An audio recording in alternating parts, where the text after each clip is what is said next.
everyone. We are just coming off of my August favorites from 2021, and now we're gonna go back in time to 2019 and see what my favorites were from September of 2019. I have, as always, printed out my description box from back then, and we are going to run through it. If you are unfamiliar with this concept, I don't know why I'm the only one on YouTube doing it. I've been trying for years now to get it to catch on. It's not. But you know, every month, most beauty YouTubers specifically go through their monthly favorites, and those are some of my favorite videos to watch. But then I'm always curious, what happened every month? Are they still favorites? Do you just try to find new ones every month and don't get repetitive? I decided I would satisfy my own curiosity about myself and revisit favorites from years ago. So that's how it goes. There's a whole playlist. If you want to see it, I'll put it up there, and it'll be at the end of the video as well. All right, let's jump into it. The first thing, and I talked about this in an earlier video, I think this must have made favorites 2 months in a row, was this beautiful dress from Steinmart, and I still love it, but I don't own it, and it's one of my very few regrets. And I'm going to chalk this up to succumbing to peer pressure. So there's this huge movement across social media to declutter, and I don't get it. I mean, I don't get it. If you have room in your home, so that as long as you don't look like a hoarder, why? Why do you need to get rid of things if you like them? I don't understand. I mean, I understand getting rid of things that have expired or are damaged, or that you really and truly no longer use. But if you have room in your closet or your storage space to keep makeup and clothing for long periods of time, why not? So this was one of the things that got decluttered in my massive closet purge most recently. Someone out there is enjoying this dress, hopefully. To be fair, I did choose to declutter this dress for 2 reasons. One, it's from Steinmart, and Steinmart no longer exists, so I couldn't refer you to it if you were interested in purchasing it. And this is a silly, silly, silly reason. I had been photographed so much in that dress and in videos so much in that dress that I felt like it was a little bit of overkill. But that is ridiculous because that was from 2 years ago, and who's even still around? I don't know. Anyway, I should have kept it. It's one of the few things that I'm sad about decluttering, but the one thing that makes me at least content is that I know I donated it to a good cause and someone is enjoying it and getting good use out of it. All right, let's move on to the rest of September of 2019. Favorites, the Lorac Unzipped Eyeshadow Palette. Still love it. Still a great palette. It's what I have on my eyes today. This is the same palette that I had 2 years ago. A few of the shades are getting a little drier than they initially were, but it is still a great palette, and I will continue to use it, and I'm not gonna declutter it until everything is dried up. Next was the Wander Beauty Bronzer Blush Duo, and I'm remembering now that I took this with me on our trip to Vermont in 2019. That was such a great trip, and we wanted to replicate that this fall, but travel is not ideal right now. Like, even if something is open, it's not fully open, it's really not worth going to. So we're just putting the big travel plans on hold until the world truly opens up.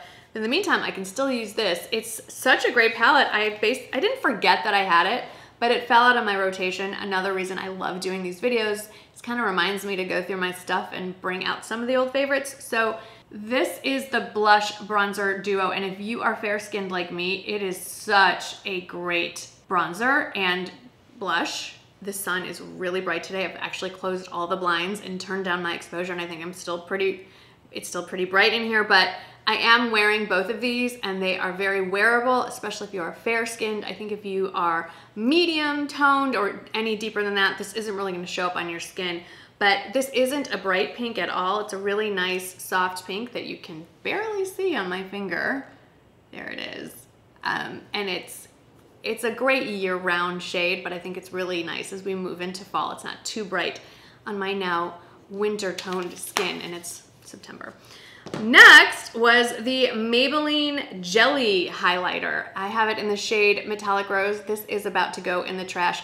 Of all of the drugstore options for a cream or liquid highlighter, this is my favorite. Unfortunately, mine, it looks really pretty there, right? Well, it's hard as a rock.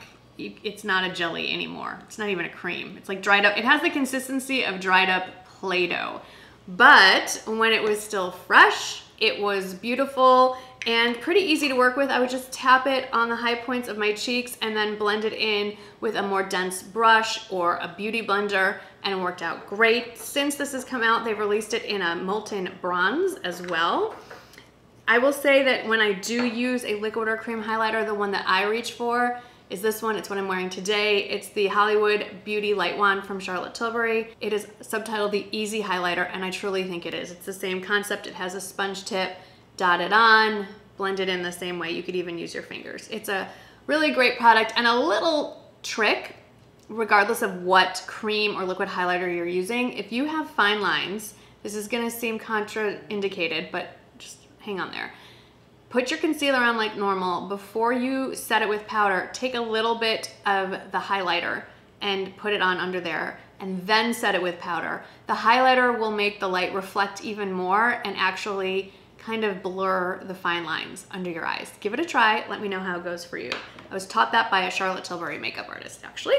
All right, next in favorites was this. Well, something like this. This is the Trish McEvoy Beauty Balm in my hand, but back then it was the Beauty Booster Cream SPF 30. So it was basically a sunscreen, a moisturizer, and a primer all built in one, and I really liked it. Didn't love the price point. It's definitely on the luxury side. It was about $90, $94, somewhere in there. Used it all up, moved on to other stuff, especially at $92, you can find something else. Since then, I have purchased the Trish McEvoy Beauty Balm, which is very similar. It primes, evens skin, brightens, hydrates, controls oil, retexturizes, protects, has SPF 35 in it. This kind of fell out of favor with me and went to the back of my foundation drawer, and I kind of forgot I had it. This is different than the Beauty Booster, but I do want to point it out. The reason I put it in the back of my drawer and forgot about it is because I have the lightest shade, and I think you can see even from back here. That's pretty deep. So unless I am doing a really full-on fake tan, this just is not going to work for me. It's a beautiful product, and if your skin tone works with the very limited shade range that they have, and it fits your budget, because this is a similar price, it's a 3-in-1, 4-in-1 kind of product, so I do recommend it, but I generally prefer to have individual products to serve each of those needs, because I have dry skin, so I want maybe a slightly richer moisturizer.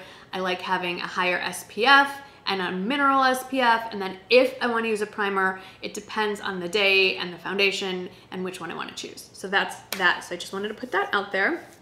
Next in beauty favorites was this guy that I just recently started wearing again. It's the Clé de Peau Lip Luminizer. I have it in the shade Old Rose, I think. It's a very, very light, very subtle mauve pink shade. And this was kind of a pioneer at the time. Since then, many brands have gone on to release similar products.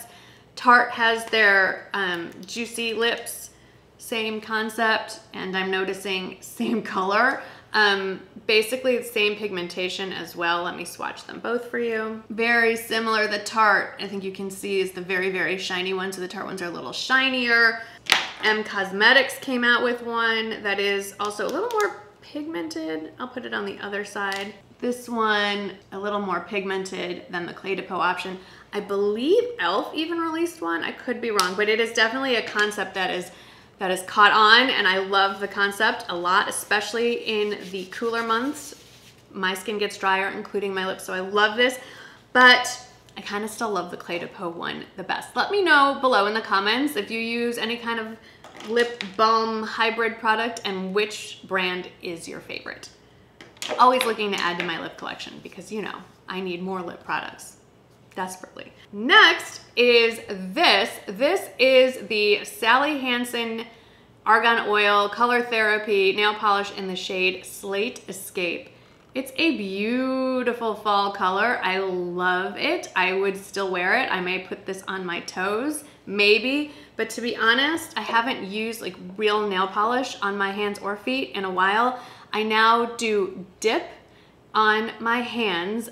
Today I have on OPI Lisbon something, and I made the mistake of kind of cheaping out and not going for shellac on my toes, and within hours of leaving the nail salon ruined my toenails. But so I'm a fan of shellac on the toes and dip on the fingers, But I may see if I can find a color like this at the nail salon for my nails. Now that it's September, I'm ready to take the pastels off and go more into the grays and the taupes and the darker colors that are a lot of fun. But this color is still available, and it is just the perfect blend of gray and taupe and richer tones. So I'm gonna try to duplicate this. And then the next favorite that I still use and love and have ordered many more are these little plastic nail tips. You can paint your nail polish swatches on there, and then it has a ring that allows you to put the swatch around the neck of the nail polish bottle so that you know what the actual color of the nail polish is outside of the bottle, because sometimes it doesn't always match up. So really neat little find. I get them on Amazon. I have my little bag of fake nails right here. It's a little disconcerting to see them all in a bag, but they're, I think, especially if you have a huge nail polish collection, they're quite handy. Literally. Last from my beauty favorites from September 2019 was this guy. This is the Joy Razor, only available at Walmart. And the backstory behind this is that I had collaborated with Walmart for a sponsored video on this specific razor. It is rare that Walmart will give me any specific direction other than do a beauty video, do a fashion video, focus on home.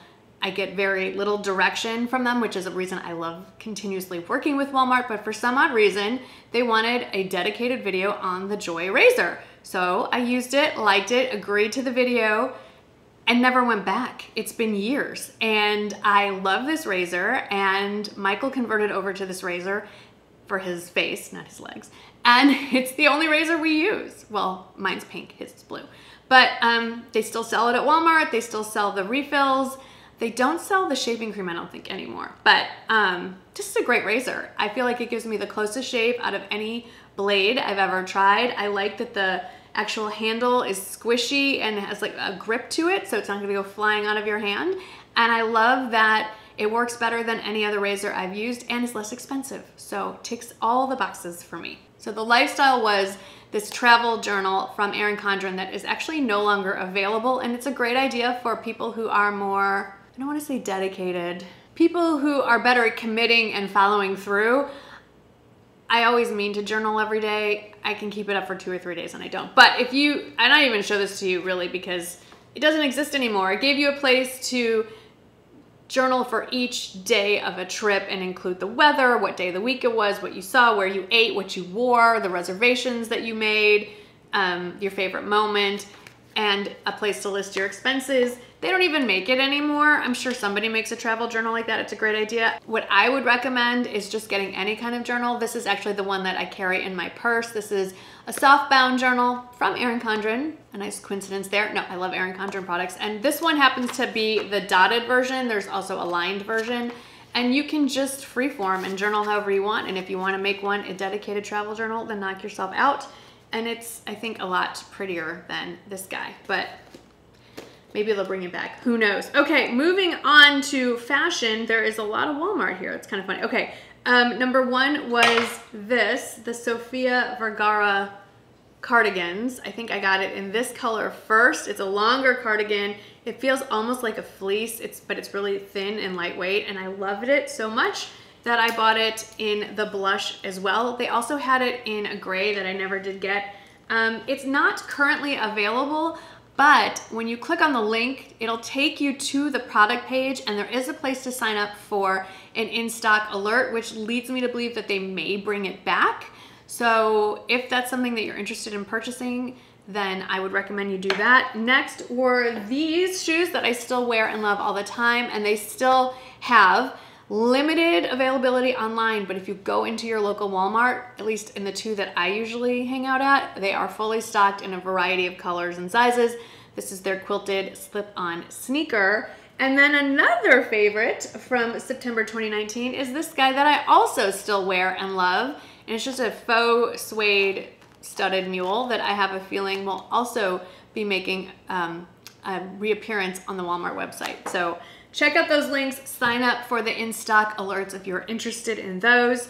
And then the last fashion favorite was this outfit from Barefoot Dreams that actually, a very similar version, was featured in the Nordstrom anniversary sale. The only difference, it's the same shirt, but the pants, instead of being straight leg, are more of a jogger style, which I actually prefer. And it's being sold as a set.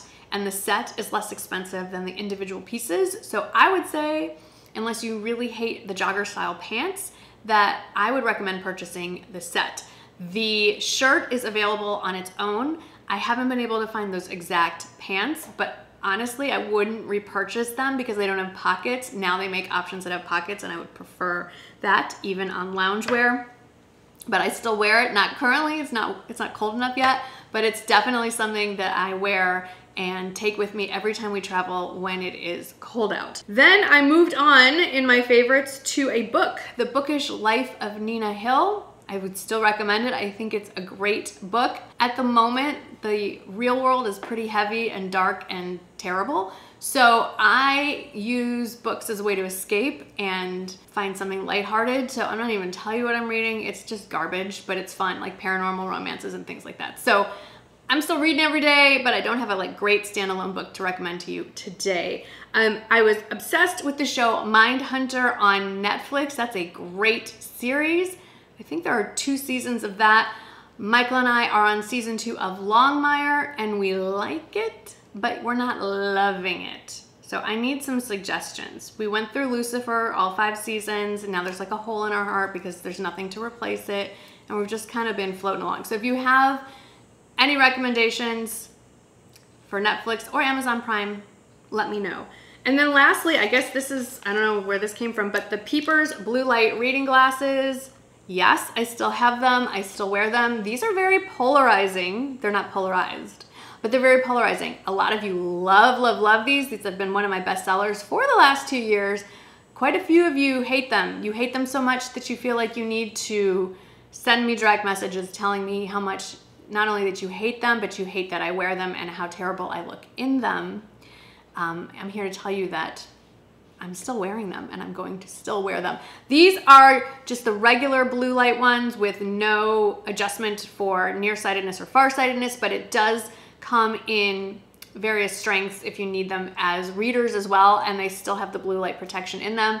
And I have to say, now that I definitely need to wear readers to read anything close up, I have tried all the cheapy stuff, and as long as you can get away with non-prescription, the Peepers line is still my favorite.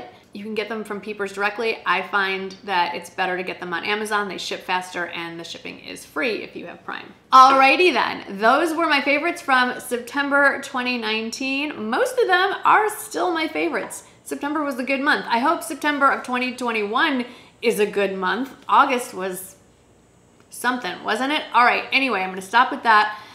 Hope you're having a great start to September. Hope you are all well. Happy Labor Day weekend, if that's even a thing. Hope you're enjoying the sales. If you need some, I should have led with this, I'm a terrible influencer. If you need some ideas for sales, if you're still shopping, I'll put a few of the top ones down in the description box. But this video has gone on long enough. Thanks for hanging out with me today. I hope you are doing well. I hope you had some fun, and I hope I'll see you in the next video. Bye.